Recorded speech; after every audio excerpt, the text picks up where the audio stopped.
So stand on his word, and today we'll receive. Speak it, declare it, put it in the atmosphere. Speak it, declare it, the Spirit of the Lord is here. Speak it, declare it, speak, put it in the atmosphere. Yes, we are excited. And you have to watch out for our new coming show.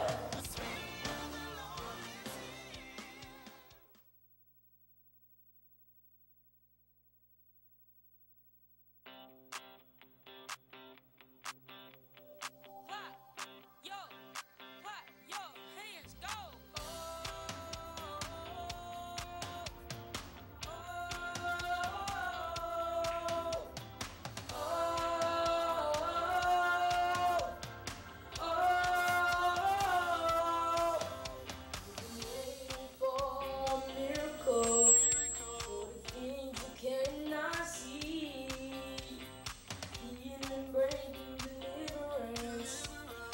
Yours to receive.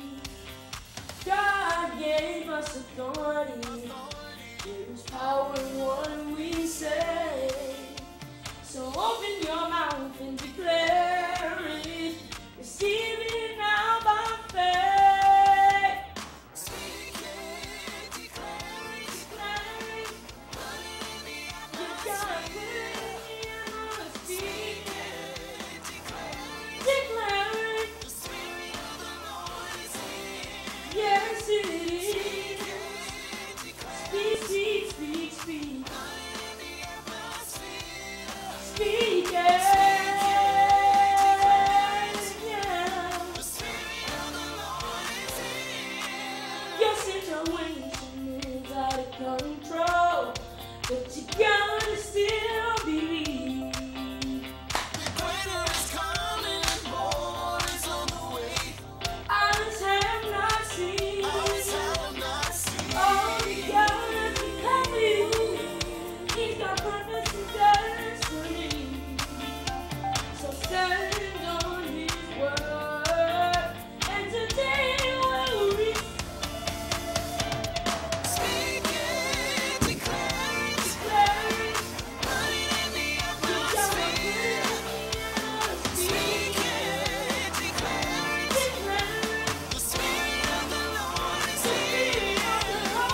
Speak it, declare it, put it in the atmosphere. Speak it, declare it, the Spirit of the Lord is here. I'm the head of the town. I'm above and not beneath. I'm a leader, not a born. I declare increase. I'm the head of the town. I'm above and not beneath. I'm a leader, not a born. I declare increase. Oh, come on, everybody.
episode of Youthful Voices. It's so good to be here today for the fourth episode. Christian Man. Great to see you here. Great to see you. That song, man, let me tell you something. I love that song so much, and being able to see you do it live once again, because I saw you do it the other day, but seeing you do it live once again is such a blessing to have your talent here on the show. Yeah. How's your week been going, man? It's been going great. School's been going great. Been getting good grades. Awesome. That's How about great. you? My week has been going really good. Really good. I love the thought of being in high school and meeting a lot of new people. I've met a lot of new friends that I think are gonna be with me for a while. Mm-hmm. And so going back to the song that I just sang, the song is called "Speak It." It says it a lot in the song. So that's what the title is mostly about. Yeah, tell us about the song, where we can get it. And the song, it's a verse, Matthew 4:4, and it says, "Man shall not live by bread alone, but by every word that proceedeth out of the mouth of God." And God was in a very weak time in his life where he had fasted for 40 days and 40 nights. And the devil had said, if you turn this stone into bread, if you are God. And God said, man shall not live by bread alone, but by every word that proceedeth out of the mouth of God. That's powerful. And so, yes, that's powerful, like power in what we say, like the song says. And so, it said that song is just not based on that one verse, but the song is based on the whole Bible. Because the song is speak it. You're not just speaking one verse, you're speaking the whole word of God. And so it's a very powerful song, like you said, and you can find it on all digital platforms, on Spotify, Apple Music, iTunes, Google Play, and Amazon Music. And you can also get a hard copy. You can contact my manager, Mr. Brandon Anderson, and you can also contact my parents. And you can also go on my Instagram page, Official Christian Bolar. So I heard that you were just on a magazine cover and you got interviewed. You can also see it right there. Yes, sir. Yes, sir. And I had the honor myself to be featured in Richmond Family Magazine. That's what the RFM stands for, and I want to hold it here so everybody can see. I had this was such an honor to be featured on the cover, but not just featured on the cover, to have an article written about me in this magazine. And the thing that strikes me as powerful, because originally I was supposed to actually share this magazine with someone else, but the editor, whose name is escaping me right now, but the editor of the Richmond Family Magazine saw some of the things that I was doing, and they wanted to write an article just about me, which is an honor in and of itself, because I never thought that me doing what I do as an activist and as a speaker would allow me to have an article written about me in this wonderful magazine. And it's such a great article, and I encourage you to go pick it up. It's free, and you can find it in a lot of different supermarkets like Kroger, Food Lion, Wegmans, and as well as Publix. And you can also find it in Wawa and Walgreens and a lot of convenience stores, hospitals, doctors' offices, a lot of different places, 850 different locations around the Richmond metropolitan area. And I'm so thankful that I was able to be featured in something like that as well. But, wow. Yeah, thank you. So I have a question. Yeah? I see your socks there. Oh, yeah, man. Can you tell me about those socks? Well, this is really important to me. And let me show all the viewers about the socks too. Now, you may be wondering why I'm wearing pink socks. Now, about the pink socks, October is Breast Cancer Awareness Month. And that's why I'm wearing the pink socks, and it's got the sign for breast cancer awareness. But not only that, and also for breast cancer awareness, I'm wearing this little pin on my lapel. But I also want to show the viewers this purple sock that I am wearing as well. Because October is not only Breast Cancer Awareness Month, but October is also Domestic Violence Awareness Month. And that's really important to me because these two are really important to me because there are a lot of my family members personally, and there's a lot of different people around the nation that suffer, in the world, that suffer with breast cancer. And there's a lot of breast cancer that appears in my family, and that has gone down for generations in my family as well. Yes. And it's important to me to recognize this issue because a lot of my family members have also passed away from cancer. But not only that, but my mother is a survivor of domestic violence. So I'm proud to be wearing these colors on this show today because these two issues are some of the most important issues that are sometimes overlooked in our society today. So yeah. And I want to encourage everybody to, if you are interested in domestic violence awareness, I'm encouraging everybody who's watching the show to go to the 4th annual Diva Talk Domestic Violence Workshop. And that's taking place on October the 6th from 11 a.m. to 2 p.m. That's this Saturday at the William Estate. And that's located at 631 Grayson Avenue, Richmond, Virginia. And I'll say that address one more time. Get your pens and pencils out. 631 Grayson Avenue, Richmond, Virginia. And it's going to happen on Saturday, October the 6th at 11 a.m. And the guest speakers will include, there's a motivational speaker. She's a motivational speaker, evangelist, soloist, model, talk show host, and an actress as well. Her name is Regina Jefferson. As well as my mom is also, my mom Brenda Coles is also having the opportunity to speak at this domestic violence workshop as well. So I want to encourage you to all go out to that on this Saturday. And if you want more information, you can also contact Michelle Walling at 804-687-2371. So what we're going to do is right now is we're going to take a commercial break, a very short commercial break. And I want everyone who's watching right now to stay tuned for our very special guest that we're going to be coming up. And one more thing. Going back to breast cancer, I play football for my football team, and we wear our different jerseys. We order new jerseys, and they're pink, and we wear them to honor all those people who are suffering right now and who suffered. And I'm sorry about what happened to your family, and I want to pray for your family. Stay encouraged and stay empowered because God's going to work out a miracle for all those people in the world who have cancer. And so, like Elijah said, make sure to tune in on commercial break, and we'll be right back with a special guest.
gotta come to pass. Go, go, go, speak up. Speak up. You gotta speak it with your mouth. Want me to come through and overcome us. Yes, I'm aware. You gotta speak up. Your victory is in your mouth.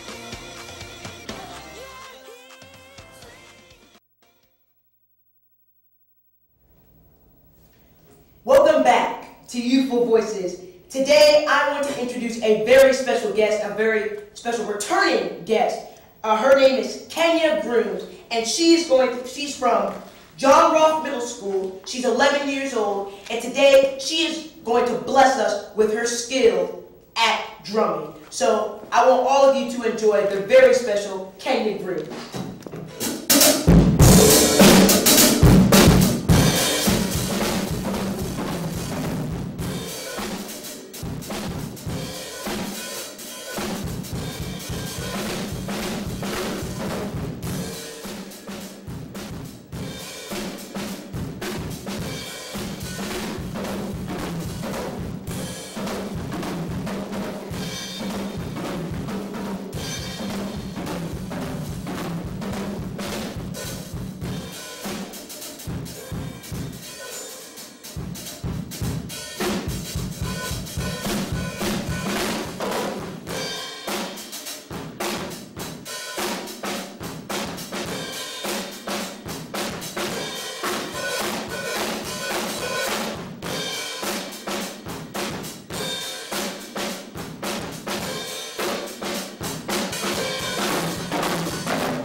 Wow. You are very, very talented, Kenya. Thank you. You are. That was amazing. You had me. I was about to get up and dance. Not gonna lie to you. That was awesome. You're very talented. Thank you. Thank you.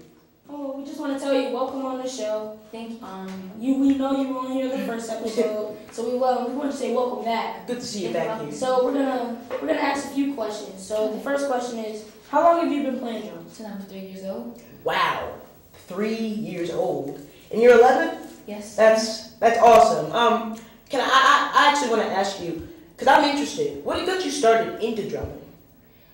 Well, when I was little, I was inspired by Sheila E. I used to watch her when I was like little, and I used to bang on pots and try to get like her, and so I kept on playing. And then once I got into BGA, they showed me the statistics of how to play drums. You said BGA? Yeah, BGA. Oh, what does that stand for? I think Brandon. It's like his name. Brandon. Oh. Yeah, Brandon. Okay, that's awesome. Wow. And you just, and I can see you've been playing. It's obvious that you've been playing for a while because the skill level it's Very high. It's very high. It's there, and it's apparent that you are very talented when it comes to maybe not just drums, just music. Then I have a quick question. If you remember, can you tell me and Elijah when you first think that you got your first drum set? When you got your first drum set? I want to say I was about 5. 5. Yeah. Wow. And then That's awesome. I'm right now. I'm kind of speechless because of what I just heard, and because I've always wanted to get into playing drums, but I've just never had the time, and I just feel like having. And I know you're a drummer too, Chris. Yeah, I'm a drummer too. And having both of you and your musical prowess on the show is it's amazing. Thank you for coming on the show once again. And it's yeah, you want to ask a question? And talking about more about BGA. It's a great program. You get private lessons any day of the week. You can work if you want to work on piano. You can work with Mr. Rufus Johnson. You can work with Mr. Brandon Anderson. If you want to play drums like Kenya, you can work with what's your drum teacher? Mr. Tyler. You can work with them. You can contact any of them at their website, BGA School of Music. It's a great experience, and I know that Kenya started in there, and I also started in there. I started in the summer camp, and I don't know about you, but it was a fun experience, and it was a very great learning experience, and so I just wanted to point that out. Okay, thank you, because I myself am unfamiliar with BGA, but thank you for not only explaining it to me, but explaining it to all the viewers who may be interested in pursuing a career in music. And especially if you are interested in that career, in that field, a lot of the middle schools. Now, actually, I want to ask, are you a part of your middle school band? Not yet. I was going to next year. Okay, yeah, because I myself am part of the band at my high school, and I've been playing since 6th grade when I was in middle school. So, and not middle school band, and it doesn't take away from what you already learned. It allows you to, even in because you said you want to play, what grade are you in?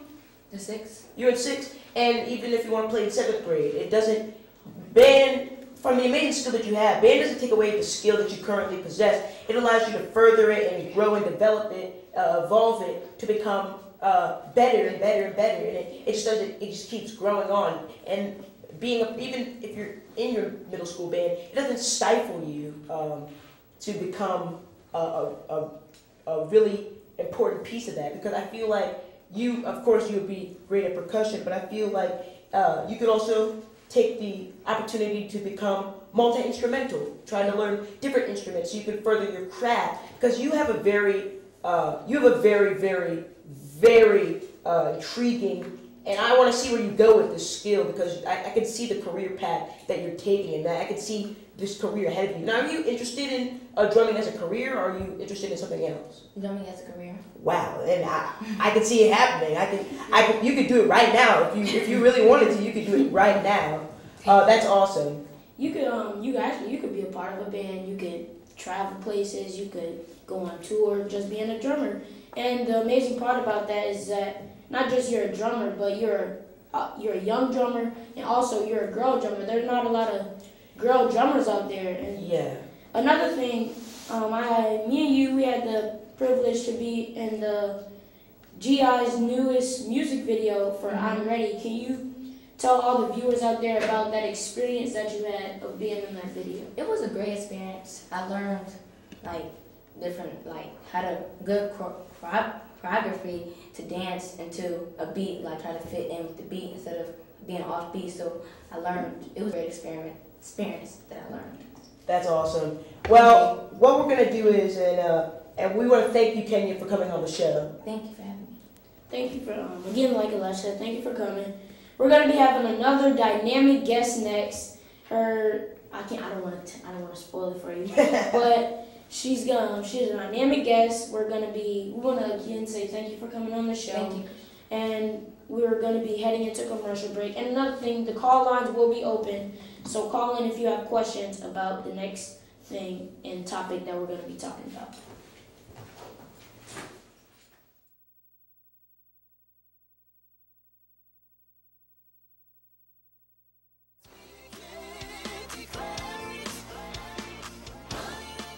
Did you know the U.S. has the highest rate of youth incarceration of any developed country? We also lead in the number of youth who are prosecuted as adults. An estimated 200,000 of our youth are tried, sentenced, or incarcerated as adults every year. In 22 states, this can include children as young as 7. All children are not treated the same in our justice system. These laws disproportionately impact some of our most vulnerable children. Children with mental health diagnoses, learning differences, histories of trauma, LGBT youth, and our youth of color. This system is broken. Instead of support programs and rehabilitation, our children are being subjected to violence, sexual abuse, separation from their families, and increased odds of returning to prison. The research is clear. Incarcerating youth as adults doesn't deter crime. It only causes more crime down the road. We need to shift gears. That's why folks across the country are working for smarter solutions. For the last 10 years, the Campaign for Youth Justice has partnered with state advocates and impacted youth and families to reduce the prosecution of youth in adult courts and remove children from adult jails and prisons. And that work is paying off. 30 states have changed laws to make it harder to send youth to the adult system. The number of youth arrested and placed in adult correction facilities has decreased dramatically. But the fight isn't over. We need to add your voice in the mix. Go to campaignforyouthjustice.org to get educated, get involved, and share your personal story. Check out our action alerts to see if your state is fighting for youth justice, and sign our petition for federal laws that will make incarcerated children less vulnerable and support federal funding that helps communities build solutions that provide second chances and keep communities safe. Or donate today to join us in our fight. Stop the inhumane, unjust, and ineffective policies that harm children all over the country.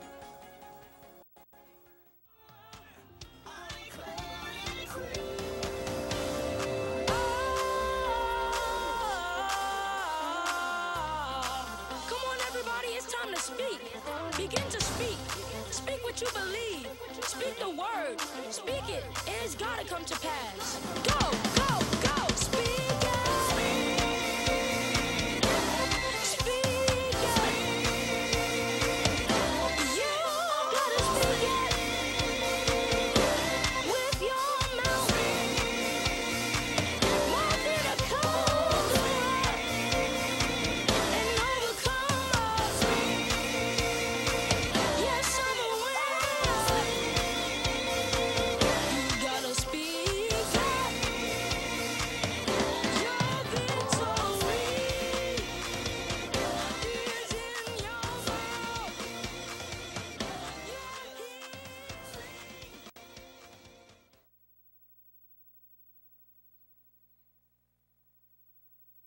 So we're going to be having, before we have our dynamic guest, we're going to hear a speech, one of Elijah's dynamic speeches from Elijah. I am only 14 years old, but I realize the high price that was paid for us to be where we are today. There was a high price for our ancestors who came before us. Our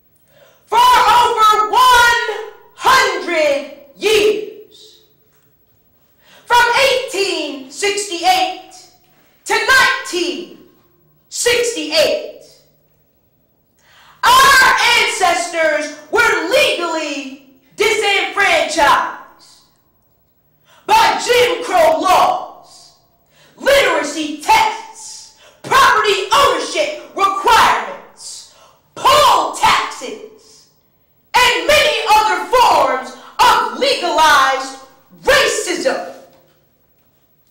Can you believe that our ancestors were denied the right to vote just because of a law that stated that they could only vote if their grandfathers could vote? Well, from 1868 to 1908, our ancestors could not vote because their grandfathers were slaves up until 1865. This is the type of voting suppression that was present in the turn of the 20th century. In 1957, Congress passed the first voting rights legislation since Reconstruction. It allowed the Attorney General to sue for injunctive relief on behalf of persons whose 15th Amendment rights were being deprived. The Department of Justice then was able to create the Commission of Civil Rights, which investigated voting rights discrepancies. Do you realize that President Lyndon B.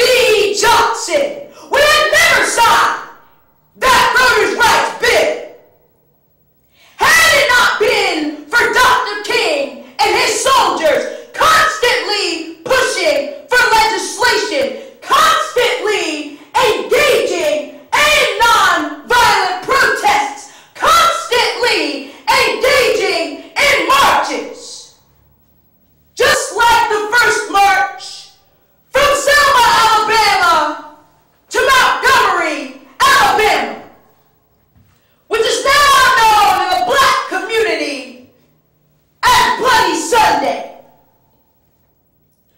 On March 7th, 1965, was when Bloody Sunday occurred, and that was when marchers of many faiths, marchers of many nationalities, were brutally beaten by state troopers on the Edmund Pettus Bridge. Dr.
was a very inspirational speech. It was a very informative speech. I want to say great job. I want to say that was a phenomenal job. I'm speechless.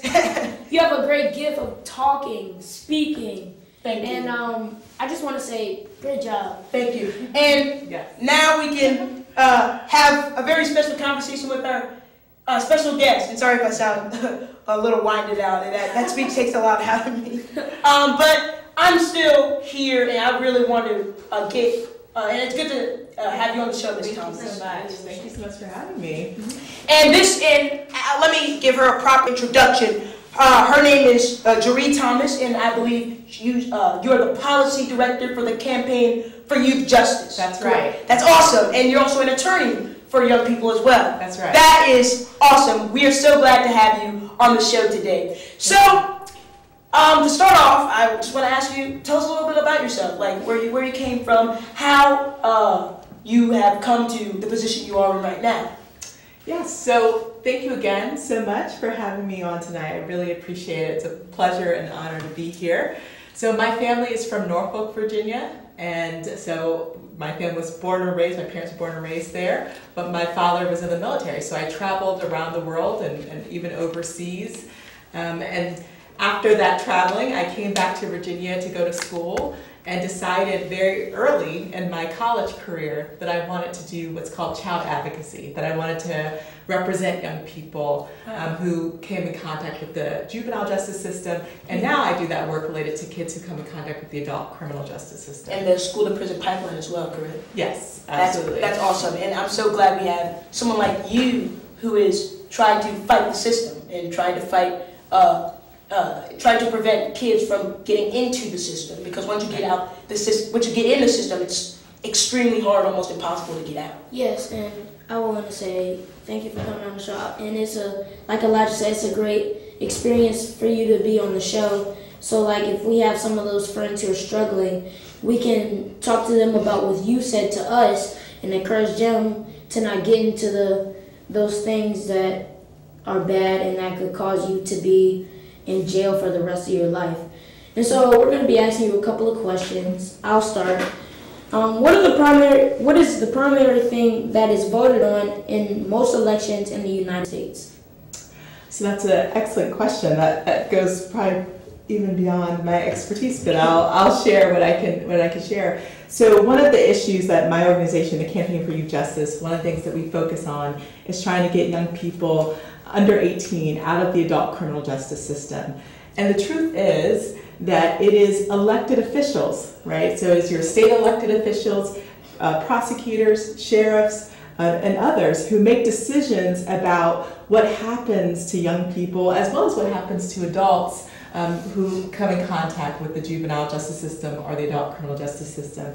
And so one of the things that my organization is focused on in October is something that we're calling Vote Youth Justice. Wow. And I'll give you Thank one of these cards. Thank you. And so we are encouraging people in their communities to look at what candidates are saying about how they are going to make sure that youth do not end up in that school to prison pipeline. Yes. That youth do not end up in adult jails and prison. So we're encouraging people to vote and to remember these important issues when they do. And I want to talk about this hashtag Vote Youth Justice, and I'll show it on the camera so everybody can see it. But I want to talk about this right now because this is very important, and I know that it's important to you. And it's certainly, now that you're bringing it to my attention, this is certainly important to me, and I really want to advocate this to vote for youth justice. Now, I want to ask, because what I found out, what a lot of people do not realize is that, say you are 17, but you cannot, you're not 18, of course, but and while you cannot vote at the moment, you can actually register to vote while you're 17 for this year, and you can vote next year in the 2019 election. Now, a lot of people don't know that. Now, can you tell us a little bit about why you think it's important? Because I certainly do think it's important to try to get young people to vote and for adults to vote for issues that affect young people. But can you tell us about why it affects and why you think it's important for you specifically? Yeah, so as I mentioned, the decisions around how young people are treated in their schools, in their community, and if they come in contact with the justice system is all about the people who get elected. The school board, for example, has an incredible amount of power over that school to prison pipeline. You know, the sheriff, the prosecutors, and others have a lot of that power. And so one of the things that we are doing at my organization, at the Campaign for Youth Justice, is during October, which among many things is also Youth Justice Action Month. Wow, that's awesome. Yes, we're focusing on the Vote Youth Justice piece.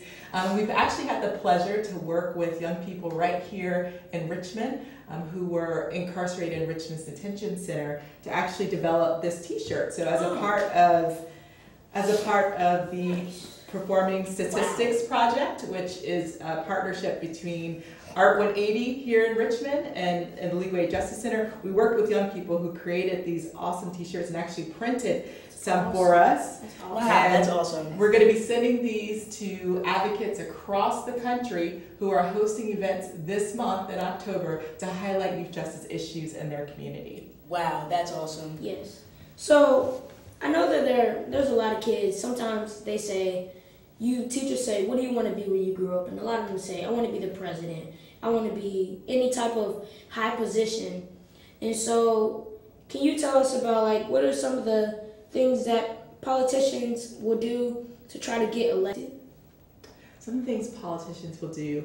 Well, I think one of the things, and that's a part of this campaign and this Vote Youth Justice, one of the things is that they should be trying to listen to the people who are their constituents, right? They should be trying to make sure that they are serving the people that they are supposed to be serving. And one of the, as I mentioned, I believe one of the very important issues that politicians have is to make sure that the young people, as well as the adults in their communities, are safe, but that they are also well treated, that they can encounter a fair and just system rather than an unfair and broken system. And so that's one of the things that politicians can do. And me, myself, and me personally, I have had a close encounter with the criminal justice system, and I've had, because I was accused in the 5th grade of assault and unwanted touching by a police officer and the school resource officer in the school. And so I myself have had one of those experiences in my life. So can you talk about what you do your part in the organization and what the organization in general does, and how you try to prevent some of those encounters that some of the youth have, because it's really, really heartbreaking. Because as you may know, and I said on the last show, Virginia is the #1 state in the nation for exposing kids to the school to prison pipeline, suspension, expulsion. And so what do you do as an organization to try to prevent those, not only those statistics, but those personal experiences that children are having with law enforcement and with the criminal justice system? Right. So the Campaign for Youth Justice, we are a national initiative, and we focus specifically on trying to get young people under 18 out of the adult criminal justice system. So there are young people all across our country who are coming in contact not just with the juvenile justice system, but they're being placed in adult courts, jails, and prisons. And my work is partnering with young people, with families, with legislators, with other system stakeholders, and trying to pass laws in different states to make it so that young people don't end up in adult courts, jails, and prisons. That's what I do. Wow, Yes. that's awesome. So can you tell us a little bit more about what you do, what your students do in your program? I see you have some stuff in your hand. Can you talk about some of those things in your hand and what that's for? Well, so as a part of Youth Justice Action Month, I had the pleasure of working with Art 180 on this Performing Statistics project for a couple of years, and so I brought some materials with me that they created. This is the newspaper that they put out. Wow. And actually this Friday, October 5th, I believe at 6 p.m., there's going to be an exhibition of work created by young people who are currently in the justice system. Wow. And they're sharing their perspective on the school to prison pipeline and their perspective on the juvenile justice system and what could be changed to support them. Yes. All right, wow, what you do, and from what I've heard you say so far, what you do is such an inspiration to me, and I'm so glad that we have people like you who are trying to look out for the issues that affect us as young people, because a lot of the times politicians, state officials, they overlook young people and the issues that they're struggling with, especially when it comes to things like young people being in the adult criminal justice system. So I'm so grateful that we have someone like you who's doing this work. Now I want to ask you about this as well. Now, how are you trying to encourage young people to get out and spread the word to go and vote? So we're doing a couple things. So at my organization, we even created this little guide. It's an outreach to candidates guide, and it's helping people to figure out how to put on town halls or forums or other things to help make sure that their candidates are held accountable for how they're treating young people in the adult system. So we want to say thank you for coming on the show. Again, Yeah, it was thank such a pleasure to have you on the show. It's such an honor having you on the show, and we want to say to all the viewers, thank you for all the viewers on Instagram and Facebook. Thank you for tuning in. Make sure to tune in for our next week. Which is our final show. Our final show. Make sure to tune in, tell your friends, family. And we want to say thank you for coming on the show, and we'll see you next week. Goodbye. Bye. Bye.